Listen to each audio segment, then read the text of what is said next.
O'zbekistonda havo buzilib, nafas olishga qiynalayotgan paytimizda siz montaj paytida devorni mana bunaqa bolta bilan urib, hamma joy chanqayotgan bo'lsangiz, sizga instrumentni yomon topib qo'ydim. Ko'rayotganingiz Makita brendidan Strabares. Bu nima vazifani bajaradi deydigan bo'lsangiz, boya aytganimdek, devoringizni montaj paytida tesha bilan yoki bo'lmasa bolta bilan neakkuratlik qilib chopib o'yayotgan bo'lsangiz yoki bo'lmasa chang hosil qilayotgan bo'lsangiz, kuchingizni ketkazayotgan bo'lsangiz, mana bu apparatni olib qo'yadigan bo'lsangiz, siz uchun ayni muddo. Bu ko'rayotgan apparatingiz devoringiz beton bo'ladimi, g'ish bo'ladimi, bitta me'yorda chiroyli qilib tekis kesib beradi. Mana ko'rishingiz mumkin. O'zida lazeri bor. Lazerning yordamida devoringizni tekis qilib kesib, siz uchun montaj uchun joy hosil qilib beradi. Undan tashqari mana ko'ryapsiz, burchakli devorlarni ham bemalol kesadi. Xohlagan pozitsiyangizga qo'yib ishlatsangiz bo'ladi. Mana bu yerda plisosi bo'ladi.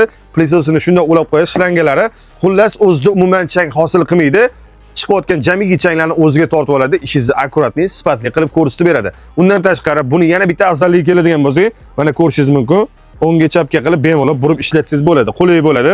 Xo'p, endi bu instrumentimiz 220 volt ishlaydi, 2800 watt tok расход qiladi, minutiga 5000 оборот ishlaydi. Xuddi shu ko'rayotgan instrumentimiz agar sizga qiziq bo'ladigan bo'lsa, qayerdan topaman deyotgan bo'lsangiz, albatta har doimgidek Elite Stroydan topsangiz bo'ladi. Pastda nomer qoldiramiz. Murojaat qiladigan bo'lsanglar, butun O'zbekiston bo'ylab yetkazib beramiz. Xizmatimiz ham sizlar uchun bor. Sahifamizga obuna bo'lib qo'yadigan bo'lsanglar, shunaqa foydali ma'lumotlarni o'tkazib yubormaysizlar.